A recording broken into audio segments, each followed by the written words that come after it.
Okay, Jake, talk to me. Who is Caradoc Conditioning in your own words for people who may not know you already? Yeah, so I'm Jake and I run Caradoc Conditioning.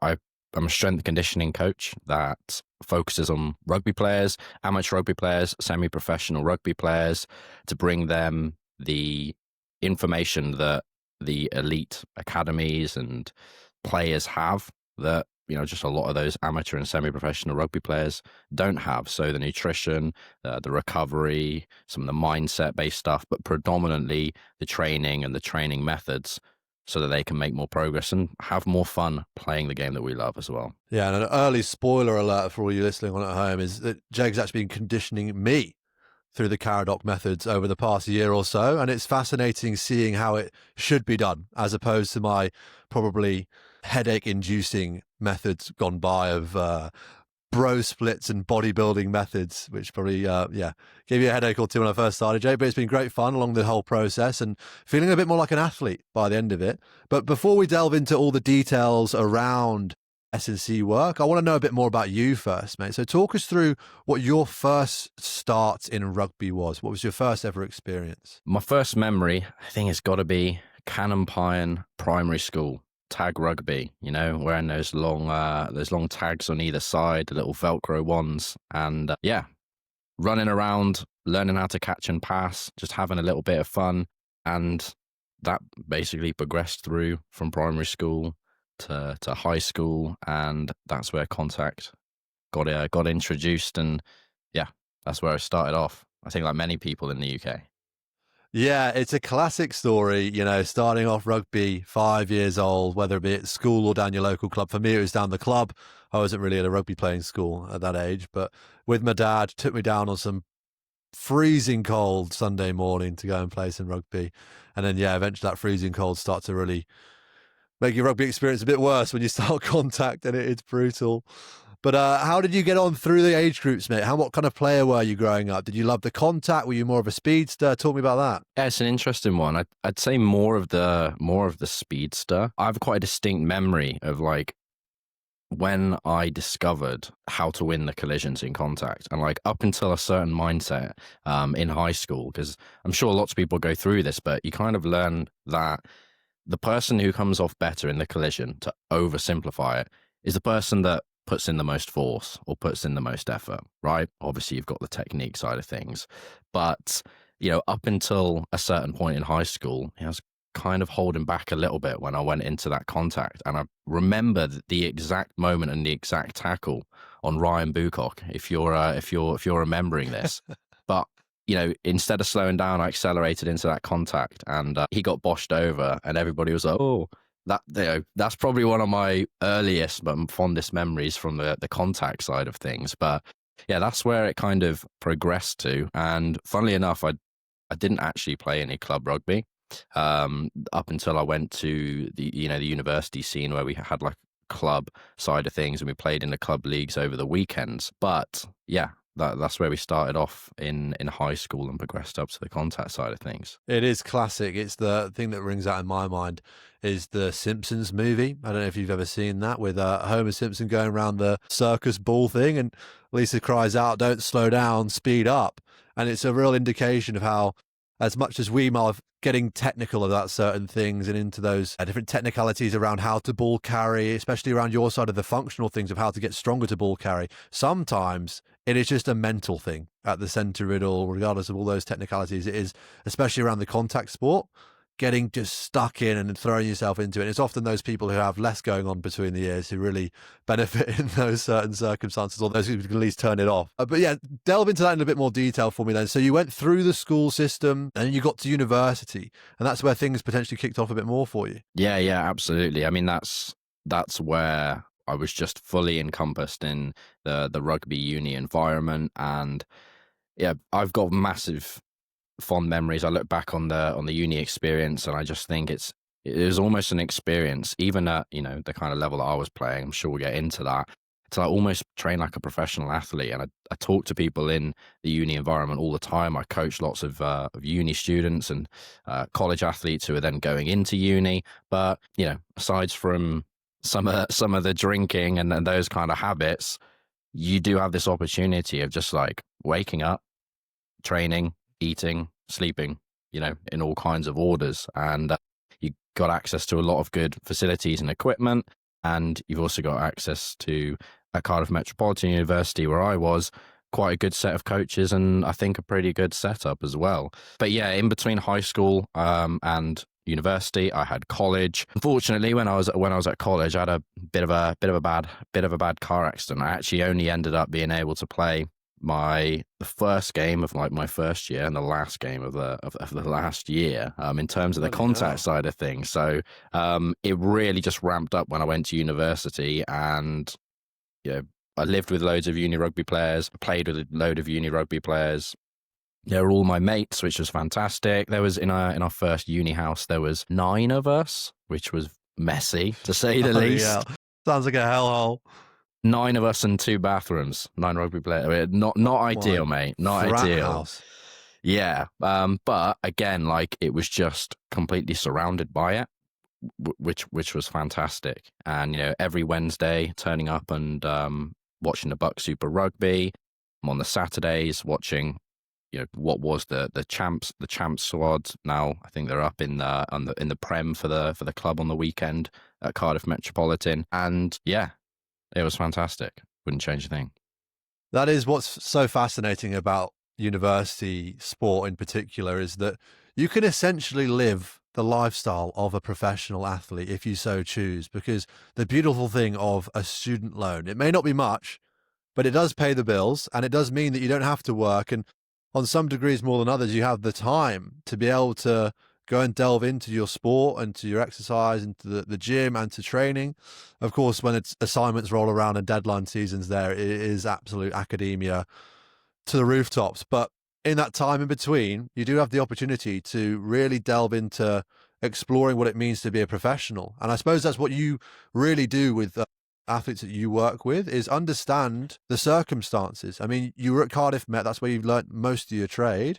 But talk to me more about how you learnt what it's really like to be around uni students and how you can accommodate them in seeking a higher standard of playing professionally whilst actually not being a professional. Yeah, so the reason why, essentially I made what I did is because I was at university studying, sports conditioning, rehabilitation and massage, bit of a mouthful, but I still was like, how are rugby players supposed to train? Where is this information? So somebody who's going and doing this degree and in this environment cannot work it out for themselves, everyone else is stuffed, right? So yeah. that's why I did it.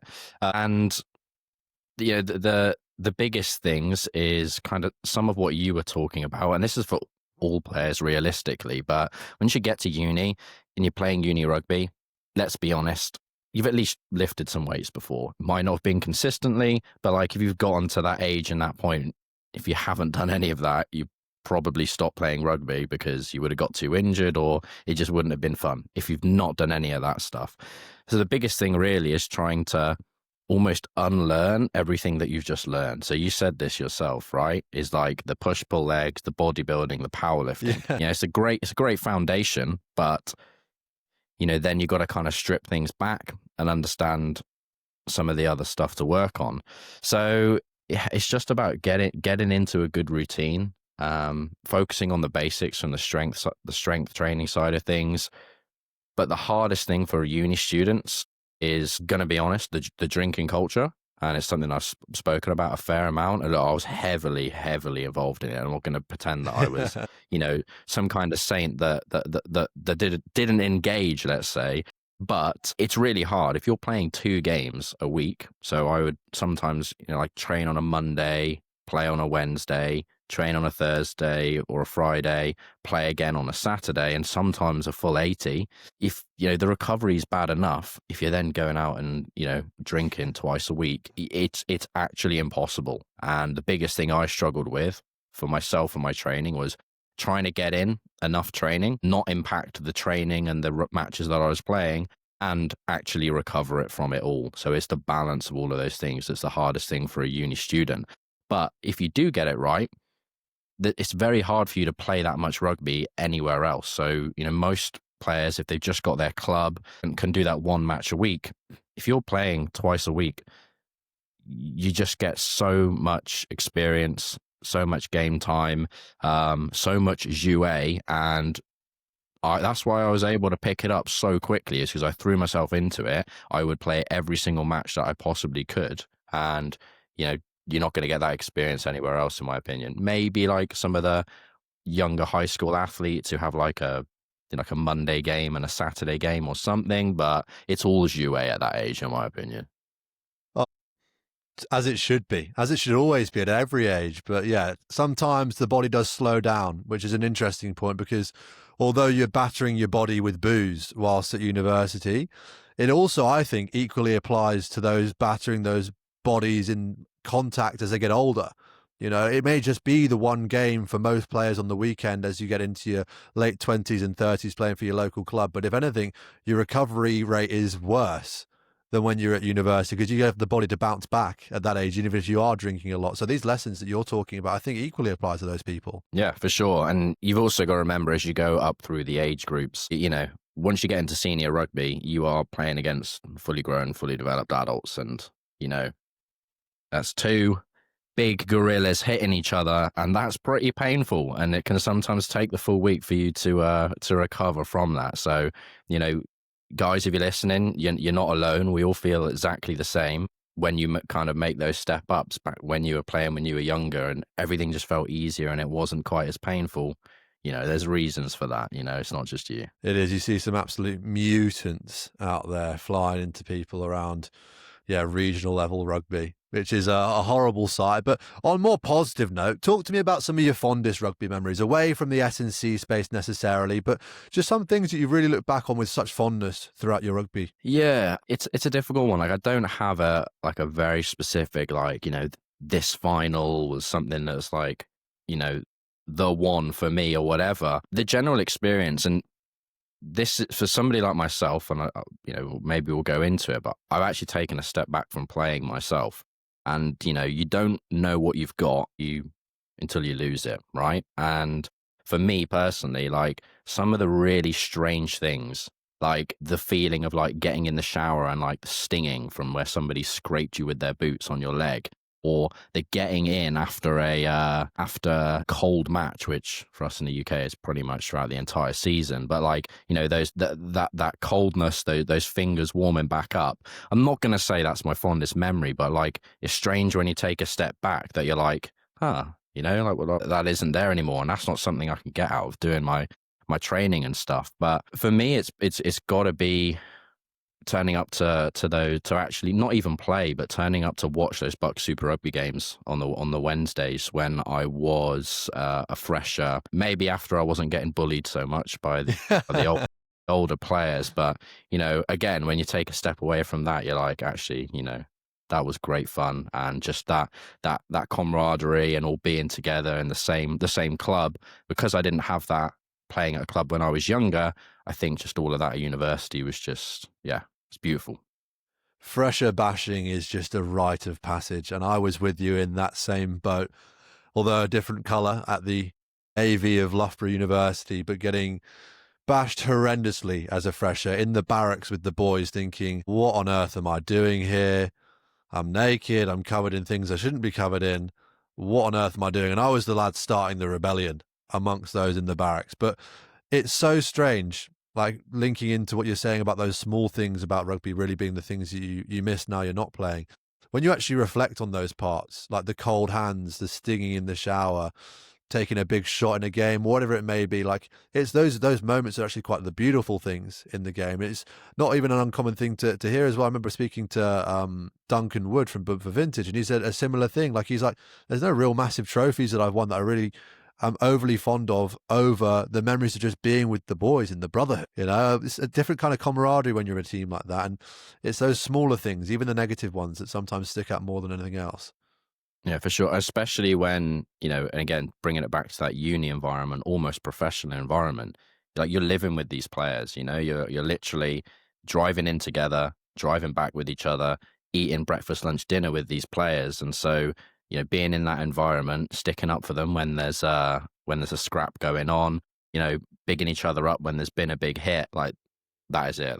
That's it for me, It binds you. You're so right. Like going into training with each other, like the walks you'd have to training, whether it be miserable on a Friday morning, we'd have our team runs before a Saturday game, or we'd have training on a Monday night and it'd be tipping it down with rain.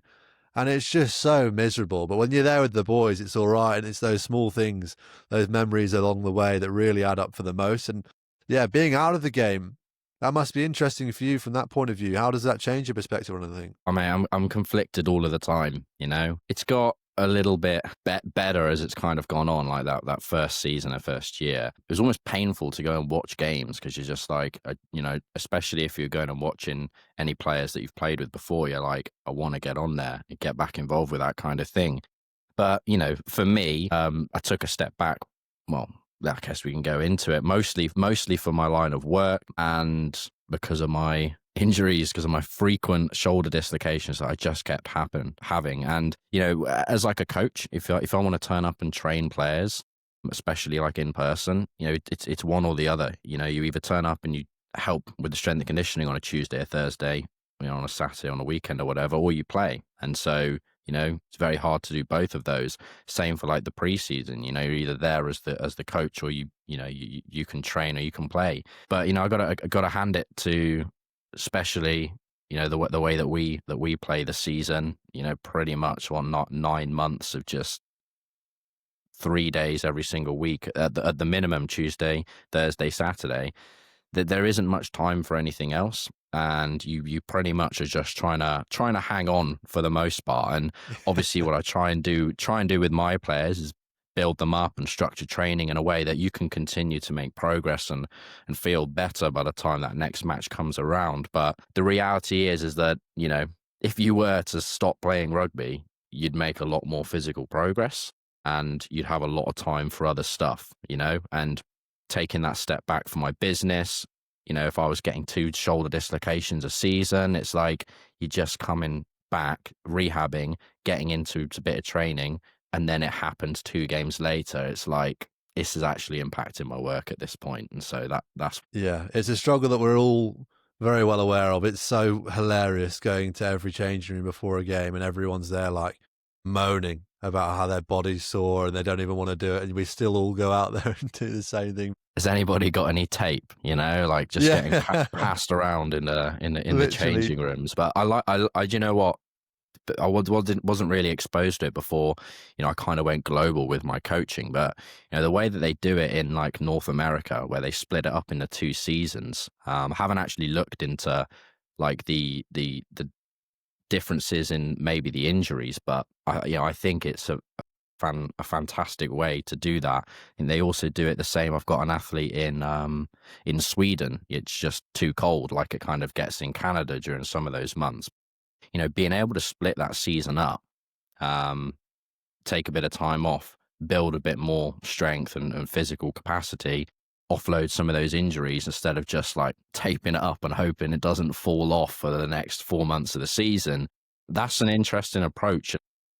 I don't know how that would integrate, but I think that could be useful over here, you know? Well, we're already putting the rugby world to rights, Jay. You're skipping ahead here, mate. But no, my mate does the same. He plays in Switzerland, a friend of mine. And yeah, it gets too cold for them to play, too much snow. And they have to stop the season, postpone it for like a month or so until the weather cheers up again. And I'm here for that because I cannot be asked to play in the blistering cold and get a week off for Christmas and then you're back the week next. It gets pretty tough. We end up having quite a few games cancelled anyway because of weather. So it's like there's some. I mean, I've been through seasons where, you know, like 3-4 games in a row end up being like postponed or cancelled, and then, you know, it was worse a couple of seasons back for a lot of my athletes, especially the Welsh ones. There was like games that ended up getting pushed back so far that, you know, the players they were doing 2 matches a week in like April and May, and it's like, and then they were back 3 weeks later for preseason, and it's just like, what is going on here?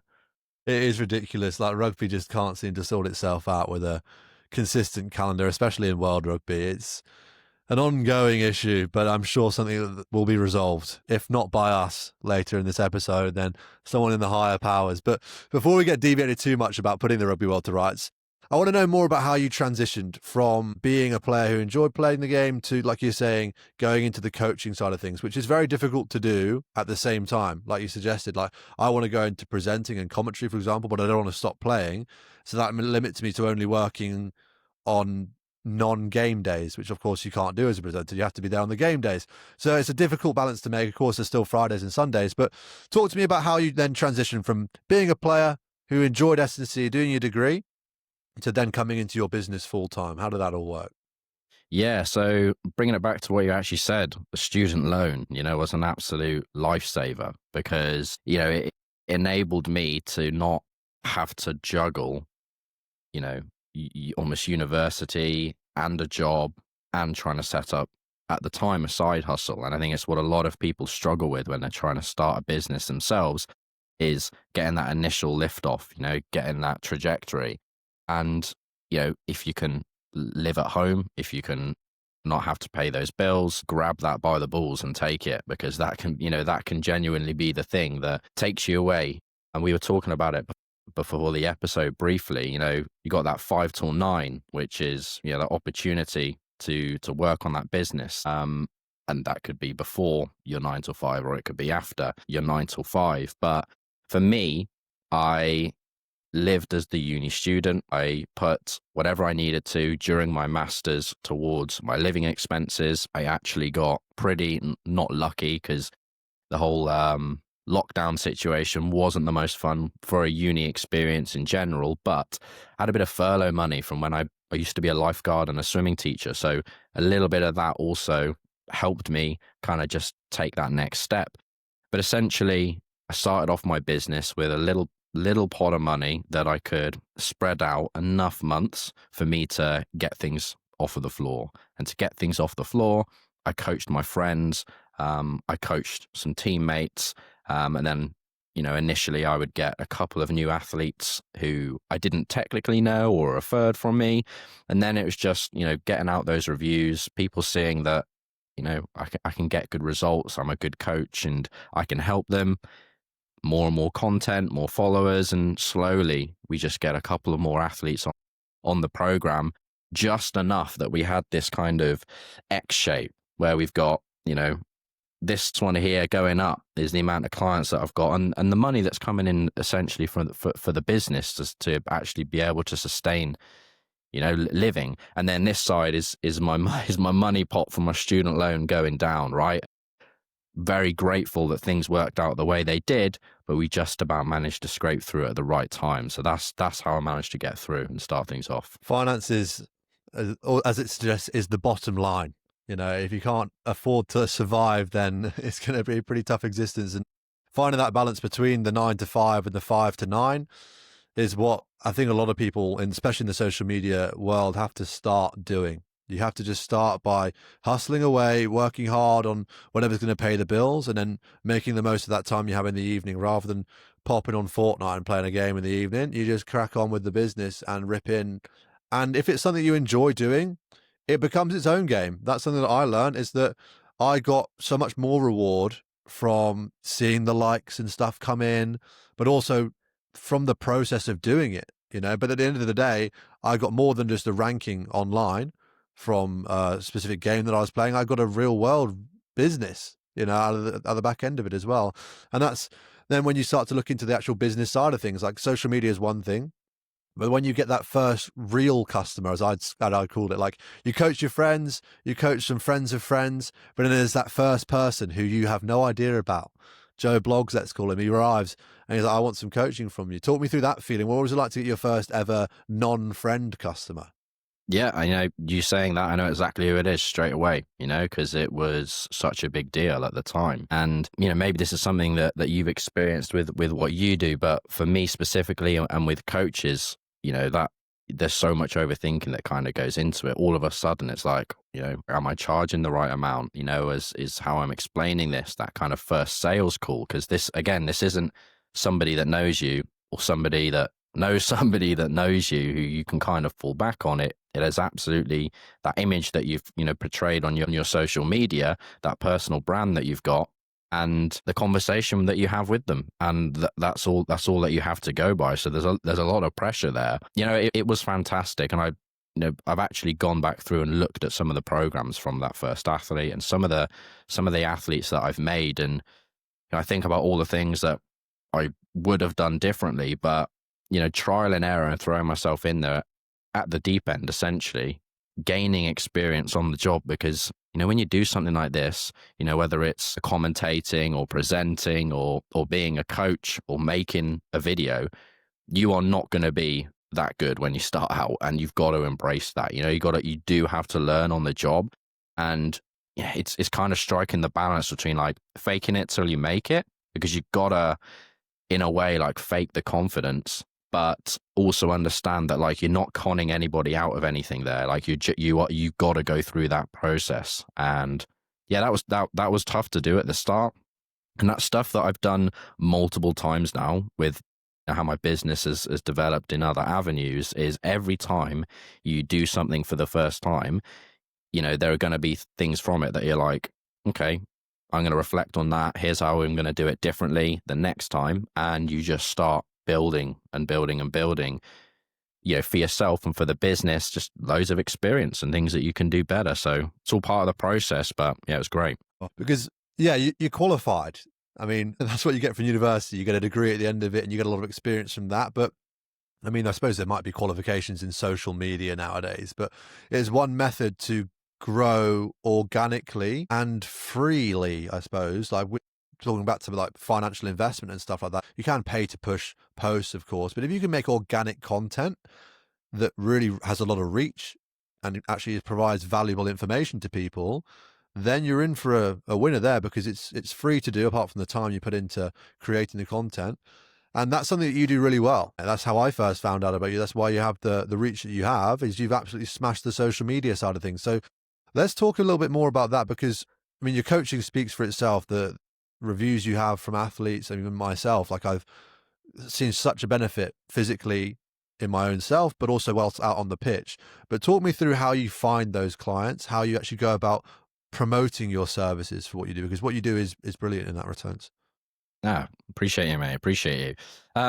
Yeah, no, I completely agree with the content side of things. You got to give first, and kind of ask without taking.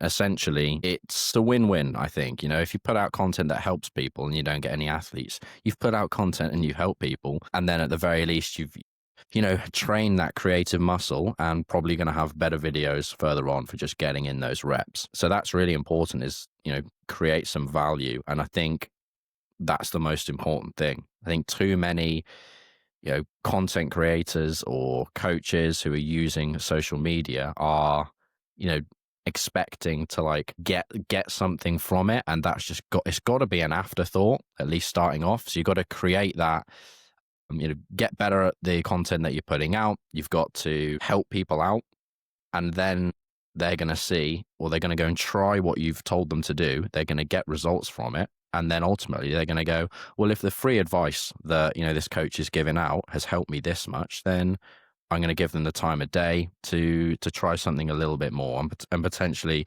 pay for those services. So you've got to be able to help people out, and that's a win-win. You help them out. Maybe they don't get involved. That's fine. I'm happy with that. I'm still help people out. If you help them out and then they get involved, brilliant, even better. Then the other side of things, away from the value, is you've got to create that social proof. So it's all good having good content and being this influencer or this coach, but you could just be making it all up. You could have no clients who are actually making good results. So you've got to strike that balance. And for me, I think I've always focused a lot on giving the value. It's probably been, 9+ posts of just value and giving stuff out for free and helping people, to, one post of here's what I do, or here's the athletes that I've helped and you can come and get involved. Maybe it's even a higher ratio than that.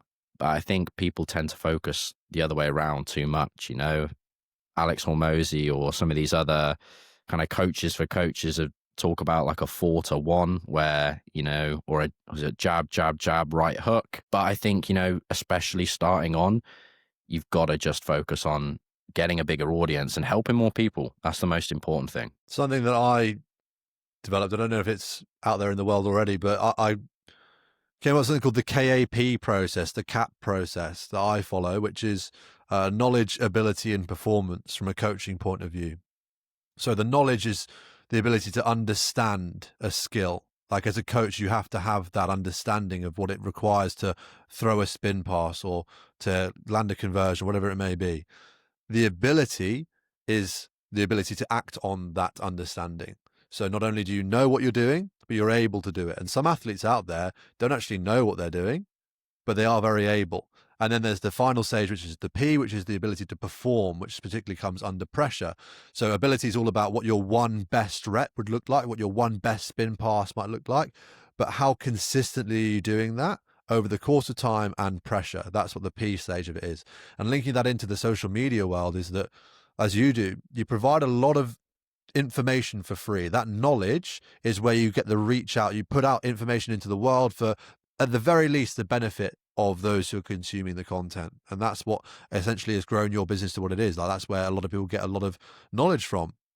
But then the selling point, converting reach into actual customers, is transitioning from knowledge to ability. And to do that requires coaching.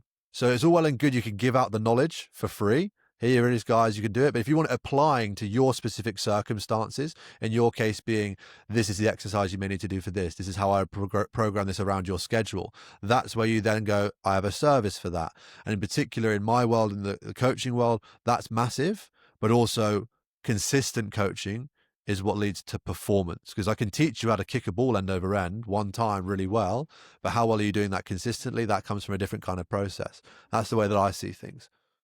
Yeah, love that. Love that. I think, yeah, that definitely applies to this side of things as well. You said about the ability. I think for like strength and conditioning coaches, as people have spoken about, like, do you need to look the part? Do you need to be able to perform the part? Or can you just be that, the weight coach who just shouts at people? Let's just put it that way.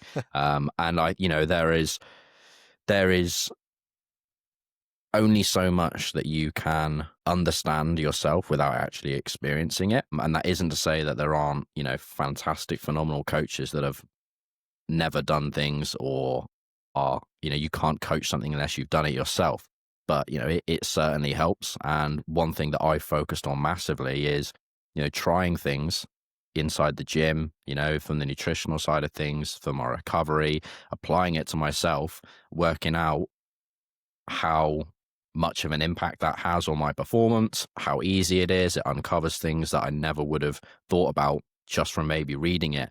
And the first thing that you said, with the knowledge, the thing is with the knowledge is it can just be regurgitated, it can be parroted. You can take a sentence that someone else has said, not fully understand it, and then just say it. And it happens all the time in my kind of field, is that, somebody will say something, especially with this short form content that gets put out, is you don't have an opportunity to explain things any further realistically. So you can just parrot these things. And then when you then have to coach that for an athlete that comes on board with a slightly different situation, maybe they've got, 45 minutes to train on one day instead of an hour, or they have, a big foundation of strength, but they don't have that much fitness, or they're playing on a Monday and a Wednesday, and they're training on a Monday and a Wednesday and playing on a Sunday instead of Tuesday, Thursday, Saturday.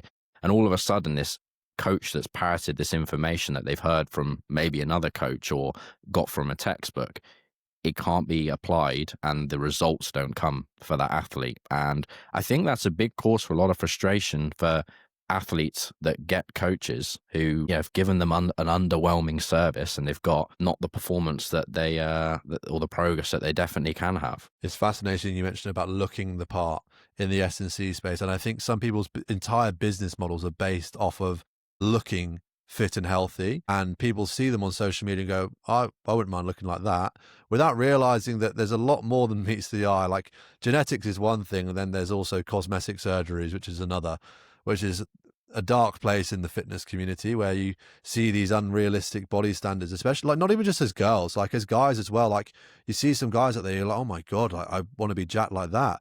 You don't realize how many needles he's stuck in his ass to get that big.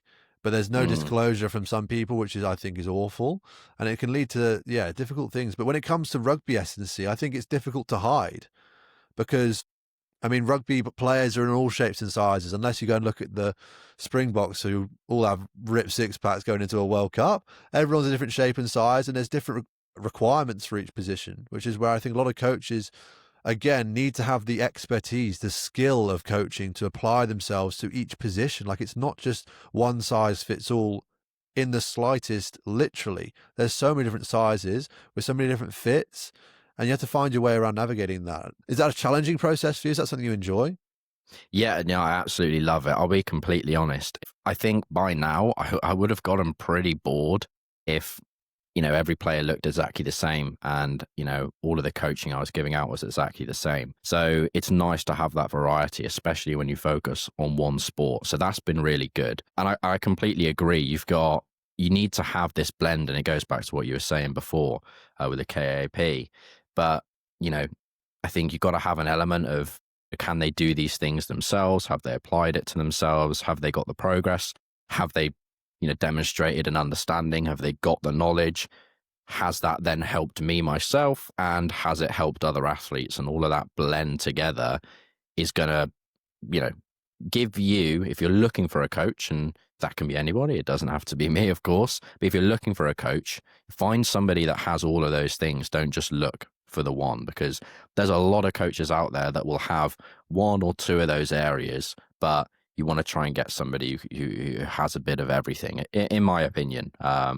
If you at the end of the day, you're finding somebody that you don't know on social media, and they're effectively a stranger. You've got to have confidence in them if you're gonna put your trust in them. But yeah, as for rugby, it's so different.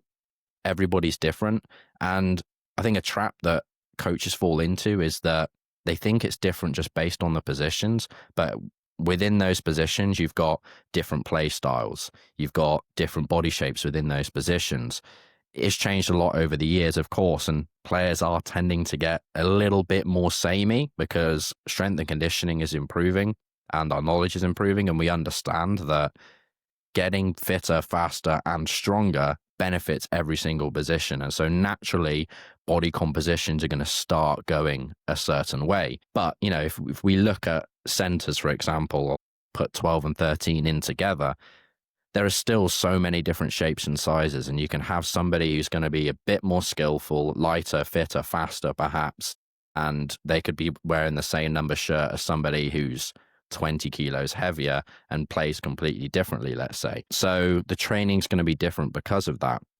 But also, I think the best way to approach your training, or if you're a coach, the best way to coach an athlete is to look at where that athlete is right now and where they need to get to. And where they need to get to can be determined by their position, but where they are right now has nothing to do with that. So training is that journey of going from where you are right now to where we've identified that you need to be. And that journey is going to look completely different, even if that end goal and that position is exactly the same.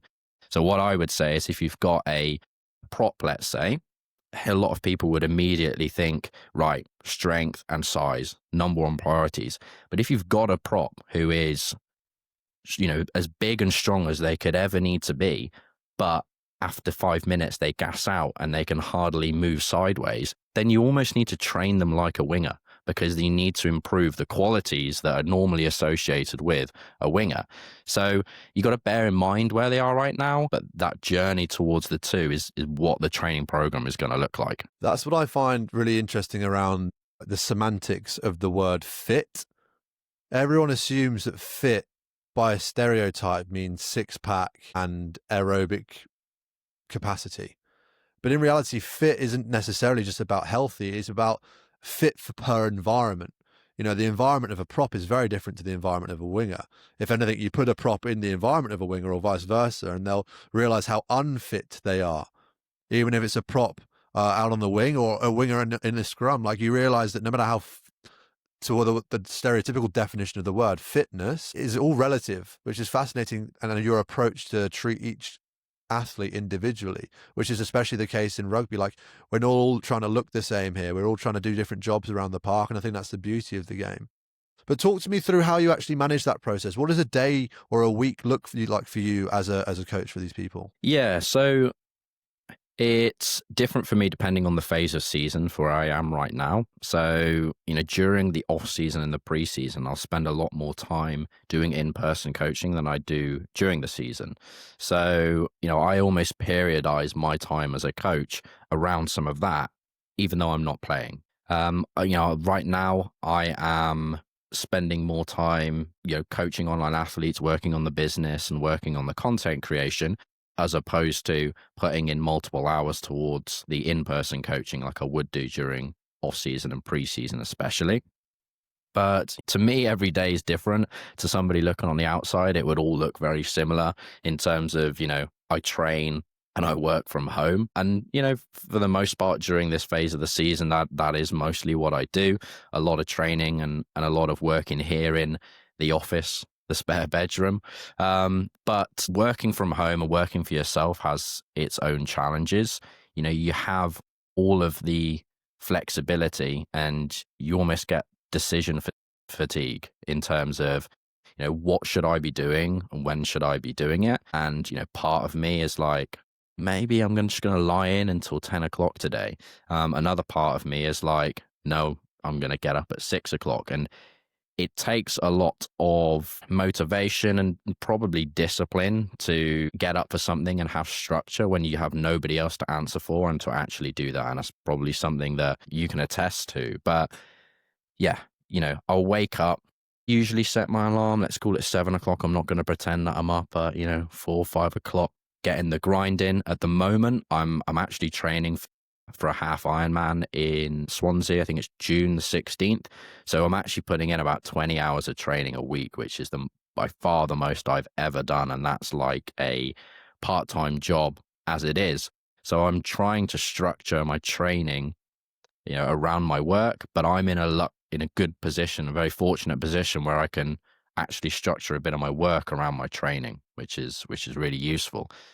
I do calls with my athletes. I get them structured in twice a week. So Tuesday and a Thursday, I'll have like a 7 or 8 hour block where I just go through calls. And then throughout the rest of the week, so Monday, Wednesday, and Friday, I'm either working on what we've discussed during those calls to make changes and adapt things for them, or I'm working on the business in the background and working on the content creation. So that's how I like to spread things up. I've recently taken a bit of a step back from working, like a 7-day work week and just being a bit more relaxed over the weekends. And the biggest thing for that, actually, and if there's any other coaches out there listening to this, was that don't have calls on a Friday if you want to take the weekend off, because you go through these calls and then you've got everything to action on from these calls and you're not going to wait until Monday to do that. And it forced me to do all of it over the weekend. So I swapped things over to a Tuesday, Thursday, and now I got a bit more flexibility, which has been really cool. Actually, it's been really nice. Lessons of a self-employed man.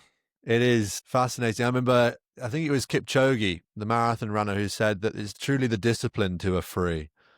The more freedom you have, sometimes the more headaches you can have alongside it. I know that for sure, because being your own boss is tough and it's another job. Like you go from being a coach, which is what you always wanted to do and or you dreamed of, but then you realize that actually you probably spend more of your time marketing yourself than you do coaching to try and get those new clients, especially the time it takes to make content. And all of a sudden you're a content creator and a marketer for your coaching business, but you spend a lot more time doing that. But then you also realize that for us people who potentially maybe overthink things a little bit more than we should do, you then have to manage yourself through those tasks. Whereas usually if you're in a 9-to-5 job, you have someone poking over your shoulder, making sure you're on task.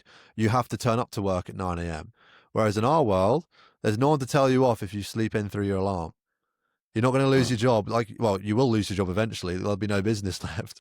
But it's tough. Like, it's really a lot to it. And I've learned things along the way around managing myself where, yeah, it takes a lot of discipline to be able to go through that process. And I suppose it's like a privilege and a curse. It's a blessing and a curse, as the most of these things are. Like, you have that flexibility to go, you know what, it's Tuesday, but you want to go do your training, for example, then you have the ability just to dial back. But with those blessings come some curses, because you can dial back and further back until you don't do anything all day long and you feel that you hate yourself in the evening. Yeah, for sure. I would say, just to put a random number on it, one day out of the week, like let's say, maybe 5 hours throughout the week is actually just spent going through like a task list and scheduling and structuring things and making decisions on yes and no. And you've got to do that at some point. And if you don't do that, let's say on like a Monday morning, you're going to find yourself wasting that time in between every decision all the way throughout the rest of the week. So, where you in a job, you may have a manager who's doing that for everybody all of the time. Like you said, you got to manage yourself, and you can't get away from that. It happened to me this week. I always live by the saying that the week may start on Monday, but the strong start on Sunday. So I go ahead and plan my week ahead of the week. I'll do it on the Sunday afternoon, and I didn't this week. And all of a sudden it got to Tuesday. I felt lost. I was like, I feel like I've got things I need to be doing, and I just haven't made time for them. And that's the thing. Like, it's not you have to find time because you're mixing things around your schedule. You have to make the times up. Like, okay, this time I'm going to do this, and you're like you're saying, that decision fatigue. Eventually you get to the stage where you're like, oh, I just wish that there was this routine. But then I suppose it's just the grass is always greener, isn't it? Because I'm sure there's some people in their 9-to-5 jobs who are wishing they had the flexibility that we do to choose whatever we want to do whenever we want to do it. But no one's happy or everyone's happy. It just depends how you look at it, I suppose. But speaking of being happy, talk me through what your proudest achievement is as a coach. I'm sure you've coached a lot of athletes over this course of time. Talk me through something that really sticks out in your mind as something like, I really got that right. I'm quite happy with how I did there. Yeah, again, it's not going to be a satisfying answer, as in it was this one final, it was this one thing. It's the amount of 5-star reviews that I've got, I'll be completely honest, because it's all good getting like views and followers, but when you have somebody who's taken the time to get involved in your coaching and then afterwards gone, yeah, you know what, I'm going to leave this positive review. Now I can go through and scroll through 215, something like that, of these reviews, and I can look through each of those and be like, yeah, each one of those is a life that I've not just positively impacted with a 7-second short video. I've potentially made a lifelong change that this person might remember for the rest of their life.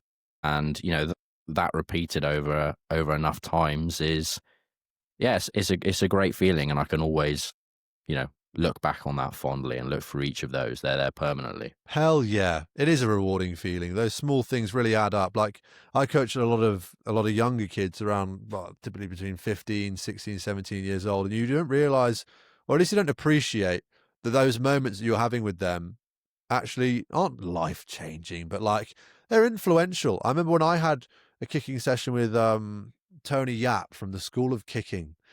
And I remember that session to this day, turning up there and getting some professional advice at age 16 years old. It's your world at that point. And that's carried with me all the way through to today. Without him making that investment that young, then I'd never have been here. You don't realize that the butterfly effect of those sessions you're having with people, you're making their lives more enjoyable. It's not just about making them faster, fitter, and stronger. It's also about actually making their lives better and more enjoyable through sport. Yeah, 100%. Yeah. When you said that about the younger athletes, I work with quite a lot of like 14 to 16-year-olds. So that first introduction to the strength training, and they're, that's the first time where they're really thinking about their future with their education and also with their training and their rugby and everything. And I've had quite a few of these kids and parents actually, talk about me being a role model. And, that's an interesting feeling. It's a lot of pressure, but it kind of makes you look back and think like all these things that you've sacrificed and the changes that you've made and the things that you've worked on, other people look at that and they look up to that. And, that combined with those reviews, I'd probably say it has a positive impact on people, and that's the goal here. That is the overall ambition, I suppose, of everything we're both trying to do, especially in the social media sense. But talk me through some of the challenges that you faced along the way. What are some things that people from the outside don't realize are quite difficult in the space, and some advice you might have for someone who might be trying to get into the shoes that you're currently in with your business? Yeah, do you know what? That's an easy one. I'll be completely honest, and it is, it's about putting yourself out there on social media, or putting yourself in situations where you're not 100% confident with what you're doing, and there are hundreds, thousands, millions of people out there that are potentially going to view what you're doing, and you can think that it's not going to be good enough. So you've got to battle with that when you're putting stuff out there on social media, when you're giving other people advice, and you've got to be able to embrace that. So it's been character building for sure, in terms of being able to put myself out there and give advice on things and hope that it's going to be well received. I'm pretty fortunate. I've had very little hate and targeting on, social media or messages. I don't know what your kind of experience is. I've had quite a few. It's mostly on Facebook, actually, and it tends to be... Facebook is a hellhole. I hate Facebook. And it's the dads. It's, some dad complaining about the way that I'm doing it. The same ones that are complaining every time somebody kicks the ball because this isn't football. They're not happy with me. They don't like my hair or my mustache, which most people really like, I'll be completely honest. And, they don't like the fact that I'm potentially not as big as some of these other, these players that I'm talking about and the players that I'm potentially using in my videos. And that brings me on to another thing, is that as a coach, I've had to coach players who are way better than me, stronger than me, fitter than me, faster than me. And, it's all good having that confidence when you're a coach who is fitter, faster, and stronger, who can bench more, who can squat more than the person that you're coaching. But when you're trying to give advice to somebody who's better than you got to think about it in a whole lot of different ways. I can imagine it's the same from a skills perspective. Somebody who can slot is way more accuracy than you, can kick further than you, and you've still got to be able to break down what they're doing right and wrong and give them tips. It's a difficult one. That's really, really interesting that you say that, yeah, because you look at the most of professional coaches nowadays in the rugby coaching world, and they're all ex-players, which is the reason why I started Level Up Rugby in the first place, was to generate some credibility, because I knew I wasn't going to be an ex-professional player one day. So I had to find another source of credibility through the social media world. And going back to what you said initially, the rite of passage as a social media person, as you go through the initial stick, typically from your friends. I remember when I started mine right at the start of university, probably the worst time to start it, when I was in pre-season as a fresher, and I got so much stick. But you know what? If you can't get through that, I don't think you deserve to have a platform. I don't think you deserve to be able to tell people what you think they should do with their time, if you're not able to take some of the stick. But like you're saying, Facebook is just another level to it. Facebook is a horrible place. I have all my videos that I post on Instagram automatically get put up on Facebook as well. And every now and then I'll just go for a little scroll through the comment section. If I'm ever feeling too big-headed, I'll go and humble myself, because there's a load of social media keyboard warrior experts in there who are critiquing absolutely everything that I have to say, thinking that they've, sort of seen every other game of rugby in the world and they know all these different things. And in reality, you know what? I don't know. I've never left a negative comment in my life. If you've got time to do that, and I probably won't take you too seriously, but at the end of the day, they're the audience. You've got to take some sort of interest in what they're saying. Ask questions, man. You don't have to leave something negative. Even if it's a little bit passive aggressive, ask something, then you can have a bit of a conversation off of the back of it. But if you're just where's your World Cup trophy, or these guys are way bigger than you, it's just oh man, I know that already. Trust me. Nobody knows that better than I do right now. But, let's have a conversation about it, Too right. I put a post up 2 weeks ago from my episode with Squidge Rugby on who the GOAT is in rugby. And oh my goodness, did I get a load of hate for it. And any negative comment that I got from it at the start, I just asked them a question. I was like, oh, cool. What makes you say that? They're just like, oh, you're an idiot. What are you doing? I'm like, cool. Where's that come from, mate? Can you just elaborate a little bit? Just talk me through your thought process. Because I think some people get so emotionally riled up that when you just take a step back and introduce some sentience and some self-awareness into the conversation, they start to have a bit of a reflection upon their actions, potentially. But regardless of all that negativity, the positive side of things is when you're coaching up, like you say, you're coaching people who are better than you. And as lads get towards that 18 years old, where the basic information that you can give a 16-year-old on how to kick, the fundamentals of kicking, the goal kicking principles, is what I deliver as a session. And once they've got those down, they've got a platform to then continue on with. And it's just then fascinating. I work with some lads who are like 18 years old on the back end of academies. And for them, it's actually about stripping things back rather than adding things on, which is a really interesting point. Like you'll see some goal kickers and they have these things and it's not even telling them because there's no telling them because they know these things. It's about challenging them, asking some questions. And that's where the real skill of coaching comes out, I think. Yeah, for sure. It's actually exactly the same from the strength and conditioning side of things, is that, as an athlete has a higher ability, is, stronger, fitter, faster, it's actually about taking it back to the basics again and doing them better and doing them more consistently, because you need to take away that noise, from, again, I'm not a skills coach, but, if you're, all of these players have spent years and years getting tips and tricks and learning about the process and the sequence and what to do, what to think about, what not to think about. They already know all of that. It's just about being able to do the things that they know they're supposed to do and doing them consistently and doing more of them. And I assume that's the same from the skill side of things as it is with the strength training and the training. The professional players are not doing anything inherently different from the strength and conditioning side of things. They're just doing it better, consistently, putting more into it. And obviously they get to live and breathe it so they can recover better and accumulate more volume. But, yeah, it's still about doing the stuff that they already know they have to do and doing it more consistently. And I think as a coach, actually, your goal is to get somebody to be better than you. You don't want them to be capped at where you're at. And especially when you're working with these younger players, the whole point of us doing what we're doing is so that we can help them to skip the mistakes that we made and to make more progress. And so when I was 14, I wish I had the same information on the training, on the nutrition, on the rugby, that, the knowledge that I have right now.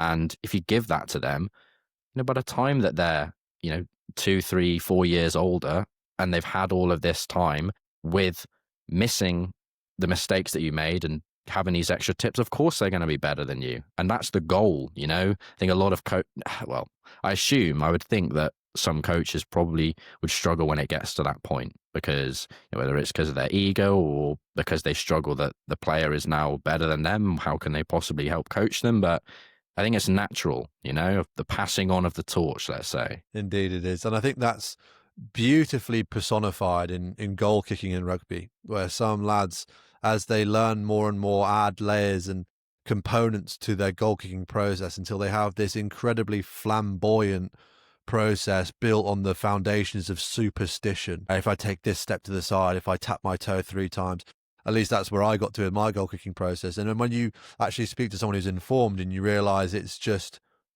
typically 4 steps into the ball, a strike from point to point, and a finish towards target. Like when you bring it back to that level, where that's why I'm talking about the performance side of things, where at least in goal kicking, the more variables that you add to your process, the more components you have to control. And that just means the more things you have to do in that process to get it right. Whereas if you strip it back and take those layers off and work on those fundamentals like you're suggesting, that's where the meat of it is, that 80% in the 80-20 principle. That's where the most of the reward comes from. And getting those basics nailed is the key things. So that's one tip for sure for people. Give me a tip. Give other people a tip, the listeners a tip. They've got this far into the episode. What's something that you think that every player out there should be doing more of in the rugby world from an S&C point of view? Yeah, that's a good one. It's got to be the sprints, the jumps, the plyometrics, because at the amateur level and even at the semi-professional level, everyone knows how to go in there and do some bench, do some squat, do some deadlift and get a bit stronger. But what happens is that strength just isn't realized out on the pitch. You have to be able to produce force quickly. And even in the most force or max strength driven part of the game, the scrum, if you don't produce or get to that high level of force quick enough, you're already on the back foot and you're already moving backwards. So you have to be able to have a high rate of force development. How quickly can you produce a high level of force? And that doesn't get developed through just doing the bodybuilding or the powerlifting. You have to have that reactive strength, working on producing that force quickly with the plyometrics, with the power, with the Olympic lifts, with the jumps, and with the sprints especially. So that's where people need to focus more of their time. 100%. And I think that's the way that I see life as a whole. Like, we're not too far distant from the Neanderthal that we came from before us. And the simplicity of it all, in my mindset, is that your body is designed to adapt. That's the reason why we are where we are. Like, it was Darwin that said it's not the fastest, the strongest, the smartest that survives.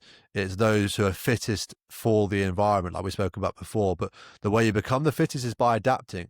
And there's no way to adapt to something you don't expose yourself to. And that's the problem that I had before I started working with you, where I just wanted to get big. I thought that was what I needed to do to be good at rugby. I remember at school, we almost took the mick out of people who, we had a set of scales in the gym, who, if they weighed under 80 kilos.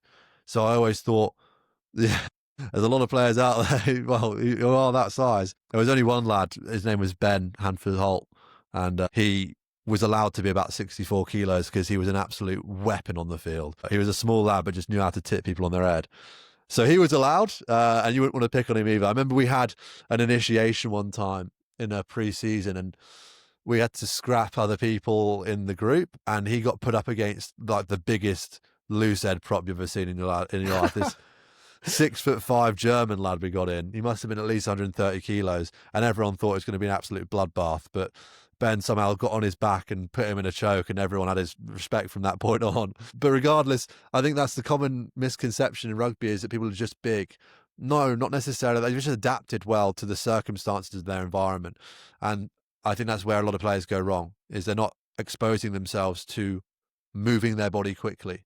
Like, realistically, when I'm doing 3 sets of 10 reps on bench press, I'm not moving the bench that fast, and that's exactly how I want to be moving in a game. So why does my training not reflect that? Yeah, and look, don't get me wrong, it's important. It's super important. Strength is still the foundation, and size is still the foundation. I think about rugby is you want to be as big and as strong as you possibly can for your position without it negatively impacting your speed and your fitness. So the levels of that are different for each position. So, the front row, for example, the speed and the fitness, that ability to get around the pitch is less important. It's not their job, and therefore they can be bigger and stronger. Carrying more weight naturally will slow you down a little bit. You've got to move that weight around. And then you look at the other extremes, the fullbacks and the wingers. They're still trying to get as big as strong as they possibly can, but their requirement for their fitness, their speed and their agility, their ability to move their body around the pitch is just that more important.